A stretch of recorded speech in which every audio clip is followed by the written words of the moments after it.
Hello दोस्तों, स्वागत है आप सभी का आपके अपने चैनल मैथ्स टॉनिक पर। यहाँ पर आपको मिलेगी साइंस और मैथ्स से रिलेटेड सारी वीडियोस जो मेनली क्लास 9 टू 12 और कंपटीशन एग्ज़ाम्स के लिए की होगी। तो ज़्यादा बात ना करते हुए लेट्स स्टार्ट स्टडी। बच्चों, लास्ट क्लास में हमने 3.5 एक्सरसाइज 3.5 के क्वेश्चन थर्ड तक हमने सीख लिया था क्रॉस मल्टीप्लिकेशन मेथड से। हमने थर्ड क्वेश्चन तक कर लिया था। आज हम फोर्थ क्वेश्चन करेंगे। फोर्थ के सारे पार्ट लेंगे और इक्वेशंस बना बना के देखेंगे कि कैसे how to find equations and then solve these. तो देखते हैं फर्स्ट क्वेश्चन क्या दे रखा है। देखिए, फर्स्ट क्वेश्चन आपने पढ़ सकते हो, आप अपने पास बुक रखिए। लिखा हुआ a part of monthly hostel charges is fixed. Monthly hostel charges fix है and the remaining depend on the number of days one has taken food in the mess. एक तो फिक्स चार्ज है और उसके बाद रिमेनिंग डेज के लिए उसका मेस का चार्ज लगेगा पर डे के हिसाब से। One has to taken food in the mess depend on the number of days. when a student A takes food for 20 days she has to pay 1000 as hostel charges। जब वो 20 दिन के लिए कोई student रहता है तो उसको 1000 रुपीज़ पे करने हैं। तो एक तो फिक्स चार्ज वो पे कर ही रहा है और ऊपर से 20 डेज़ का मील का, ठीक है ना, मैस का भी चार्ज पे करेगा। इन दोनों का सम है वो 1000 रुपये, मतलब रहना और प्लस रहने का फिक्स चार्ज और जो भी पर डे मील का जो लगेगा वो इन दोनों को मिला के 1000 रुपीज़ है। Where is a student B who takes food for 26 days pays 1180 as hostel charges. Find the fix charge and the cost of food per day. ठीक है, तो ये क्वेश्चन देखिए, इसमें एक इक्वेशन कैसे बनानी है हमें।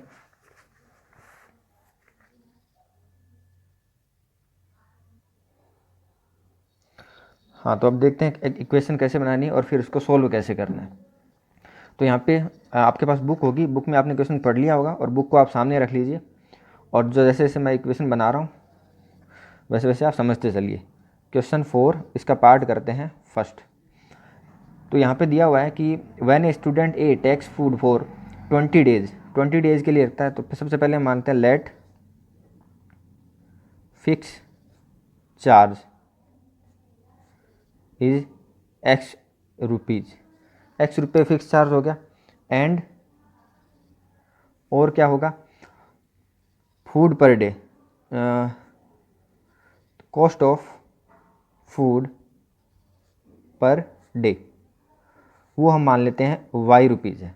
ओके, फिक्स चार्ज रहने का वो एक्स रुपीज़ है और कॉस्ट ऑफ फूड जो पर डे है वो वाई रुपीज़ है। अकॉर्डिंग टू क्वेश्चन, एक क्वेश्चन में मैं लिख देता हूँ, बाकी क्वेश्चन में आपको ये सब तो लिखना ही है, मैं डायरेक्ट इक्वेशन बनाऊंगा। अब इसमें लिखा हुआ है कि 20 डेज़ के लिए रहता है तो fix charge x plus 20 days के लिए रहेगा तो पर डे का चार्ज y है और 20 डेज़ के लिए मील का कितना हो जाएगा 20 इंटू वाई। मान लो y 2 दिन रहता है तो 2 दिन का कितना हो जाएगा, 2 दिन रहता है 2 इंटू वाई। वाई जो भी चार्ज है फिक्स चार्ज है, मान लो कि वाई चार्ज है, फूड का चार्ज हो गया अपने पास में 20 रुपये, 80 रुपीज़ मान लो, 80 रुपीज़ है पर डे। तो मान लो 20 डेज़ रहता है तो 20 इंटू 80 हो जाए ना, 20 इंटू 80 ये कितना हो जाएगा 1600 रुपये हो गया, क्योंकि 20 दिन तक वो खाना ले रहा है और पर डे डाइट कितनी है, पर डे जो फूड का कॉस्ट है वो कितना है वाई है। समझ आ रही बात आपको। इज इक्वल टू कितना हो गया 1000 हो गया। ये हमारी फर्स्ट इक्वेशन आ गई। बात आई समझ में, बहुत इंपॉर्टेंट इक्वेशन है और ये बहुत ज़रूरी है क्योंकि आपको एग्जाम्स में जो क्वेश्चन आते हैं उसमें डायरेक्ट इक्वेशन दे के आपको कह दे कि सॉल्व करो बाय यूजिंग एलिमिनेशन मेथड या सब्स्टिट्यूशन मेथड या क्रॉस मल्टीप्लिकेशन मेथड आते हैं, पर चांसेस ज़्यादा ये रहते हैं कि आपको लैंग्वेज वाले क्वेश्चन आएंगे जिससे कि वो आपके वो ये भी देखना, मतलब एग्जामिनर का ये रहता है पर्पज़ कि इसको इक्वेशन बनानी भी आती है नहीं आती। तो वो आपका चेक करता है कि पहले आप इक्वेशन बनाइए और फिर आप सॉल्व कीजिए, दोनों काम करने होंगे, इक्वेशन बनानी भी हमें पड़ेगी। तो देख लो, फिक्स चार्ज यहाँ पे एक्स रुपये था और cost of food Y rupees था। ध्यान से देखिए, तो 20 डेज़ के लिए वो रहता है तो 20 डेज़ में एक्स रुपये तो चार्ज हो गया, फिक्स चार्ज है वो तो लगेगा ही लगेगा, और 20 डेज़ इंटू वाई, जो भी वाई जो फूड का जो कॉस्ट है वो वाई रुपीज़ है तो 20 डेज़ का 20 इंटू वाई, ये दोनों मिला के 1000 रुपये हो गए, 1000 रुपीज़। सेकेंड क्या दे रखा है, ये तो ए की बात हुई ना, ए स्टूडेंट की। जो बी स्टूडेंट है लिखने की जरूरत नहीं, हमें डायरेक्ट इक्वेशन चाहिए। बी स्टूडेंट है वो 26 डेज़ के लिए रहता है तो उसके लिए फिक्स चार्ज तो एक्स ही रहेगा plus 26 into Y is equal to 26 into Y, अब वो वाई रुपीज़ 26 दिनों के लिए, 26 दिनों के लिए वाई के हिसाब से, वाई रुपीज़ के हिसाब से फूड का चार्ज पे करेगा, तो उसके रुपए होते हैं 1180 रुपीज़ होते हैं। ठीक है, ये हमारी सेकंड इक्वेशन आ गई। दोनों इक्वेशन समझ आई। मैं इस क्वेश्चन पे टाइम इसलिए दे रहा हूँ क्योंकि इक्वेशन समझ आनी ज़रूरी है, आगे आप सॉल्व कर लोगे, मुझे पता है। कोई भी मेथड लगाइए, क्योंकि उनको आंसर चाहिए कि एक्स और वाई की वैल्यू क्या आएगी, उससे कोई मतलब नहीं है कि आप कौन सा मेथड लगा रहे हो। ठीक है, तो इक्वेशन नहीं होगी तो मेथड फिर आपको आते हुए भी वो क्या हो जाएगा, आप उसका यूज नहीं कर पाओगे। इसलिए इक्वेशंस ध्यान से देख लीजिए। ये 2 इक्वेशन होगी। अब इसके अंदर आप लगा सकते हो, इसको मैं पूरा सॉल्व कर देता हूँ। आगे वाले क्वेश्चंस में मैं आपको इक्वेशंस बना के दे दूंगा और आप फर्दर आप अपना आप उसको खुद से सॉल्व कर लेना, जिससे क्या होगा कि कैलकुलेशन अच्छी हो जाएगी। अब देखिए, ये क्वेश्चन मैं सॉल्व कर देता हूँ। देखिए, इसमें आप कोई सा भी तरीका लगा सकते हैं, एलिमिनेशन भी लगा सकते हैं, क्रॉस मल्टीप्लिकेशन लगा सकते हैं, या फिर सब्स्टिट्यूशन लगा सकते हैं।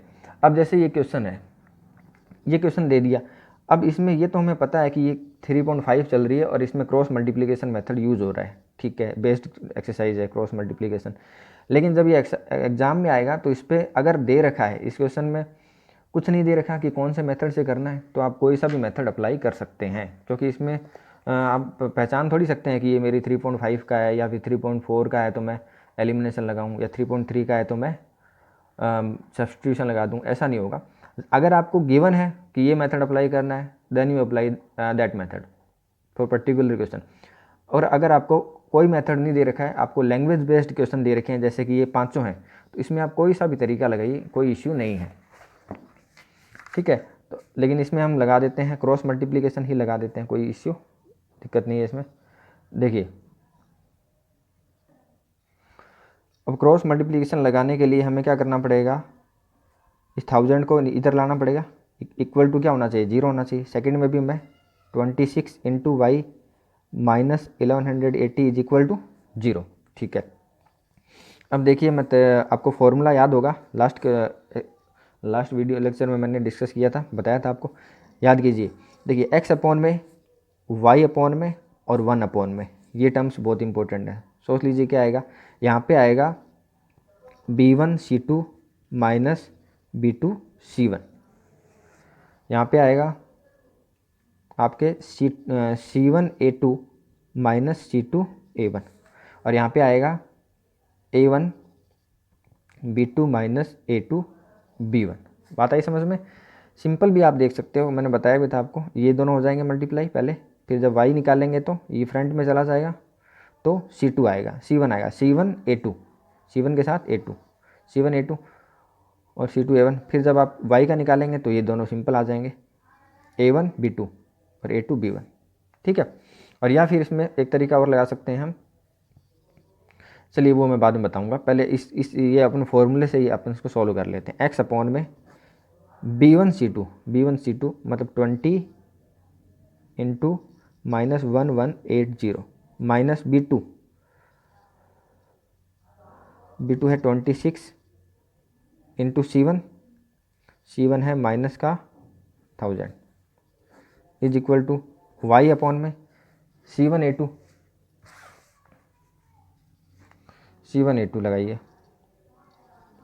c1 है 1000 into 1 minus c2 into 1 is equal to 1 upon में a1 मतलब 1 इंटू 26 माइनस 20 इंटू 1। ठीक है, ये आप वैल्यू लगा लें, क्योंकि आपको वैल्यू पता ही है। ये a1 है, ये a2 है, a1 1 है, a2 1 है, b1 20 है, b2 26 है, और c1 माइनस का 1000 है, और c2 क्या है, माइनस का 180। तो ये यही वैल्यू आपको यहाँ पे पुट करनी है। अब देखिए, x अपॉन में मल्टीप्लाई करते हैं, माइनस का 2 को जब 180 से करेंगे तो 236 और 0 0 माइनस, जब इसको मल्टीप्लाई करेंगे माइनस इंटू माइनस ये प्लस हो गया, ये हो गया 26,000 is equal to Y upon में ये हो गया माइनस का 1000, और ये माइनस इंटू माइनस क्या हुआ, प्लस का 1180। उसके बाद में 1 अपॉन में 26 माइनस 20। ओके, अब देखिए, x अपॉन में ये आ जाएगा 26,000 माइनस 23,600, तो कितना आ गया, ये आ गया 2400 प्लस का आएगा क्योंकि 26,000 बड़ा है और ये प्लस का है, is equal to Y upon में, यहाँ भी देखिए बड़ा वाला प्लस का है इसलिए प्लस का ही आएगा, और 1180 माइनस 1000 तो ये आ जाएगा 180 इज इक्वल टू 1 अपॉन में 26 माइनस 20 इज इक्वल टू 6। अब जब x की वैल्यू निकालेंगे तो देखिए x की वैल्यू निकालेंगे तो हम ये जो है इसको किसके इक्वल कर देंगे, इसके इक्वल कर देंगे, ठीक है। तो देखिए x अपॉन में 2400 इज इक्वल टू 1 अपॉन में 6, तो x की वैल्यू आ गई 2400 अपॉन में 6 मतलब 400 आ गई। y की वैल्यू निकालेंगे तो इसको, ये जो है आपको इसको इक्वल कर देंगे, y अपॉन में 180 is equal to 1 upon 6, then y is equal to 180 upon में 6 इज इक्वल टू 30। तो यहाँ पे x रुपये क्या आया है, x रुपये आया टोटल जो फिक्स चार्ज था, x क्या था हमारा, x क्या था, फिक्स चार्ज था, और y क्या था, कॉस्ट ऑफ फूड था पर डे, ठीक है। तो यहाँ पे जो x है हम कह देंगे सो फिक्स चार्जेस, ये तो हमारा क्या है, फिक्स चार्ज है, और ये जो है वो देखिए कॉस्ट ऑफ फूड है पर डे। बात आई समझ में। अब हम, ये तो हमारा आंसर आ गया, फाइनल आंसर ये आ गया। हम चेक भी कर सकते हैं कि देखिए पहली इक्वेशन क्या थी, x प्लस 20y, तो x जो था 400 रुपये था, 400, थोड़ा मैं छोटा कर देता हूँ, देखिए x क्या था यहाँ पे, x plus 20y is equal to 1000। हम एक बार क्रॉस चेक कर लेते हैं कि क्या सही है क्या, बिल्कुल x plus 20y is equal to 1000 था ना, चेकिंग मेथड है ये, हालांकि अप्लाई नहीं करना है आपको, यहाँ पे आंसर ले आए आप, x इज इक्वल टू इतना आ गया, y इज इक्वल टू आप लिख दोगे so therefore fix charge is 400 rupees and cost of food per day is 30 rupees, बस आपका आंसर आ गया, ठीक है। लेकिन मैं एक बार क्रॉस चेक करके बता देता हूँ, रफ में आप चेक कर सकते हो, x plus 20y is equal to कितना है 1000 है, x यहाँ पे 400 आया, ओके जी, 20 इंटू वाई, और y की वैल्यू कितनी है 30 रुपये, 30 रुपीज़, तो 20 इंटू 30 कितना होता है 600 होता है, आप इसको ऐड कर लो, ये भी 1000 और ये भी 1000, बात आई समझ में। तो ये हमारा क्वेश्चन हुआ, मैंने एक कंप्लीट आपको करवा दिया है, क्रॉस मल्टीप्लिकेशन मेथड से करवा दिया है। ये सबसे थोड़ा सा मतलब सॉल्व करने में हार्ड है, मतलब थोड़ा लेंदी प्रोसेस है, बाकी एलिमिनेशन और सब्स्टिट्यूशन इससे थोड़ा इजी पड़ते हैं, तो आप उस मेथड से भी कर सकते हैं, कोई दिक्कत नहीं है। लेकिन एक्सरसाइज ये चल रही थी तो क्रॉस मल्टीप्लिकेशन मेथड से ही अपन ने कर लिया और एक बार रिवाइज हो गया, बात आई समझ में। अब लेते हैं नेक्स्ट क्वेश्चन, लेकिन उसमें मैं बाकी क्वेश्चंस में सिर्फ इक्वेशन बना के दे देता हूँ, बाकी आप खुद से ट्राई करोगे तो ज़्यादा अच्छे से समझ आएगा। हाँ, तो सेकंड क्वेश्चन करते हैं, देखिए इसमें लिखा हुआ है a fraction becomes 1/3 when 1 is subtracted from the numerator and it becomes 1/4 when 8 is added to its denominator, find the fraction. देखिए क्वेश्चन, सेकंड क्वेश्चन कर रहे हैं,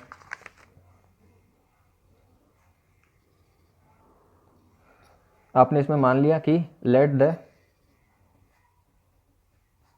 फ्रैक्शन इज x/y, आपने x/y मान लिया बच्चों, ठीक है, x/y मान लिया कि आपके फ्रैक्शन क्या होता है, x/y होता है अकॉर्डिंग टू क्वेश्चन पूरा लिखना है आपको, according to question A becomes, अब आप बुक में क्वेश्चन देखते रहिए, मैं लैंग्वेज के साथ बता रहा हूँ इक्वेशन कैसे बनेगी।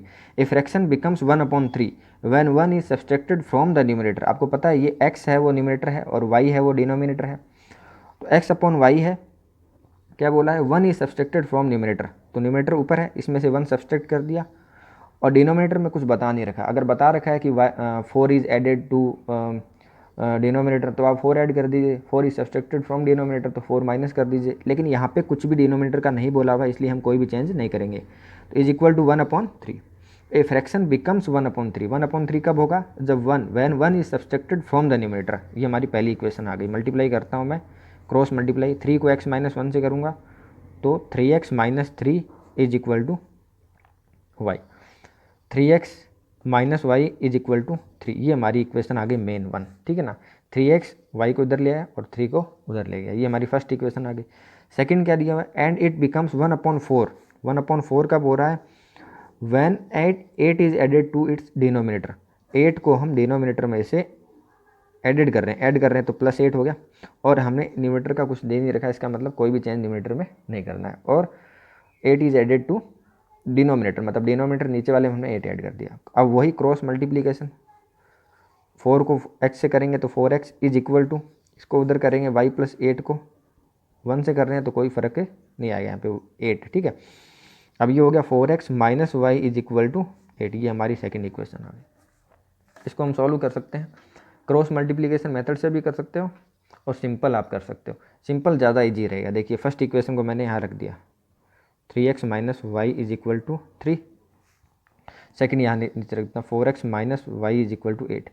अब यहाँ क्रॉस मल्टीप्लिकेशन लगाओ, इससे बढ़िया आप एलिमिनेशन लगा दो। एलिमिनेशन सबसे इजी मेथड है। देखिए ये दोनों सेम है तो कोई भी चेंज करने की, मल्टीप्लाई करने की जरूरत नहीं है, साइन चेंज करने है बस। माइनस माइनस है, यहाँ साइन चेंज कर दिया, ये प्लस हो गया, तो इधर भी साइन चेंज करूँगा और इधर भी साइन चेंज करूँगा, प्लस का माइनस और माइनस प्लस, ये कैंसिल आउट हो गया। 3x प्लस का और 4x माइनस का सब्सट्रैक्ट होंगे, क्योंकि अब ये नहीं है, पुराना वाला साइन खत्म, अब नया साइन आ गया, साइन चेंज होने के बाद में माइनस, तो अपोजिट साइन है, घटेंगे 4x माइनस 3x, बट यहाँ पे 4x बड़ा है इसलिए माइनस आएगा क्योंकि इसका साइन माइनस है, इज इक्वल टू प्लस 3 और माइनस का 8 माइनस का 5, x इज इक्वल टू क्या आ गया 5 आ गया, x इज इक्वल टू 5 हो गया। पुट इन इक्वेशन फर्स्ट और सेकंड, फर्स्ट में अगर आप पुट करते हो तो 3x minus Y is equal to 3 दे रखा है, x की जगह 5 पुट करोगे तो 15 minus Y is equal to 3, then y is equal to 12। Solve कर लेना, y को उधर ले जाओगे और 3 को इधर लाओगे तो y पॉजिटिव हो जाएगा और ये हो जाएगा 15, 3 को इधर लेके आऊँगा तो -3 हो गया और y को उधर ले जाऊँगा तो प्लस हो गया, तो 15 माइनस 3 12। तो ये बहुत ईजी है ना, दो इक्वेशन निकाली, उसके बाद में हमने एलिमिनेट कर दिया बस। और अगर मान लो मल्टीप्लाई भी करना है तो भी कोई ज़्यादा बड़ा नहीं प्रोसेस है, सिंपल है, तो ये मेथड भी हम अप्लाई कर सकते हैं। नेक्स्ट क्वेश्चन दे रखा है, आप देख सकते हो, नेक्स्ट क्वेश्चन दे रखा है, Yash scored 40 marks in a test, 40 marks लेके आता है, getting 3 marks for each right answer and losing 1 marks for each wrong answer. 3 marks कटते हैं राइट आंसर के मिलते हैं और 1 लूज करता है for every each wrong answer. Had 4 marks been awarded for each correct answer, यदि उसको मान लो 4 मार्क्स अवार्ड किए जाते हैं करेक्ट आंसर के लिए, and 2 marks will be deducted from each incorrect answer, और 2 मार्क्स इनकरेक्ट आंसर के लिए डिडक्ट किए जाते हैं, then Yash would be scored 50, तो यस का स्कोर रहता है 50। How many questions were in the test, total number of questions कितने हैं ये बताना है हमें। तो यहाँ पे हो जाएगा अपने पास में इक्वेशन बना सकते हैं हम थर्ड इक्वेशन में, Yash score 40 marks in the test getting 3 marks, तो हम कह देंगे ईच राइट आंसर के लिए कितना राइट आंसर के लिए कितना दे रहे हैं हम, x दे रहे हैं, ठीक है ना, x मार्क्स मिल रहा है, और रॉन्ग के लिए, रॉन्ग आंसर के लिए y मार्क्स कट रहे हैं, ठीक है। तो यहाँ पे पहली बार क्या है कि 3 मार्क्स फॉर ईच, तो 3 इंटू एक्स, अगर सही हो रहे हैं तो 3x मिलेंगे, और अगर गलत हो रहे हैं तो 1 मार्क्स लूज करेगा, मतलब 1 into Y. Number of question मान लो 2, x कितने में क्वेश्चन है, राइट आंसर हमने 2 दिए, तो 3 इंटू 2 कितना हो जाएगा, 6 मार्क्स मिल जाएंगे। लेकिन जो डिडक्ट होंगे, जो कटेंगे, वो तो नेगेटिव होंगे ना, वो तो किस में से कटते हैं, ये होता है कि ये अभी मतलब गवर्नमेंट एग्जाम्स में ये होता है, जो सरकारी एग्जाम्स जिसकी तैयारी करते हैं, बड़े बड़े एग्जाम्स होते हैं, उसमें जो आपका राइट आंसर है वो आपने जो भी नंबर आपने गेन किए हैं उसमें से कटेगा, अगर आपने रॉन्ग आंसर दिया है तो उसमें से कटेगा। तो इसमें से क्या कटेगा, अगर मैंने वाई क्या है, वाई है वो, वाई है मार्क्स, वाई क्या है, मार्क्स हैं जो कि कटेंगे रॉन्ग आंसर के लिए। मान लो मैंने 2 क्वेश्चन गलत कर दिए तो 1 इंटू 2 मतलब 2 नंबर मेरे इसमें से जो मेरे सही आंसर थे उसमें से कट जाएंगे, ठीक है। तो 3x कितने हो जाएंगे, टोटल नंबर ऑफ सही क्वेश्चन किए उसके मार्क्स, और -1 इंटू वाई, मतलब 1 मार्क्स कटेगा हर y क्वेश्चन के लिए। 1 क्वेश्चन गलत किया तो 1 नंबर, 2 क्वेश्चन गलत किया तो 2 इंटू 1, 3 क्वेश्चन गलत किया तो 3 इंटू 1, 3 मार्क्स डिडक्ट हो जाएंगे। ऐसा करने के बाद में ये कितने मार्क्स आएंगे, 40। तो पहली इक्वेशन बन गई 3x minus Y is equal to 40, and second equation is 4 marks been awarded for each correct answer, तो 4x हो गया, 4 into X, minus 2 marks deducted है तो 2 into Y is equal to क्या है, 50 मार्क्स। तो ये हमारी फर्स्ट इक्वेशन आ गई और ये हमारी सेकेंड इक्वेशन आ गई। फर्स्ट इक्वेशन ये होगी, सेकंड इक्वेशन में 4 मार्क्स मिल रहे हैं सही आंसर के, तो 4 इंटू एक्स, और गलत आंसर के कितना कट रहा है, 2 कट रहा है। तो इस बार जितने भी नंबर ऑफ क्वेश्चंस गलत हो रहे हैं, मतलब y नंबर ऑफ क्वेश्चंस गलत होंगे तो उसका डबल कटेगा, 2 इंटू वाई, तो -2 into Y is equal to 50। अब इन दोनों इक्वेशंस को आप कोई से मेथड से सॉल्व कर सकते हो।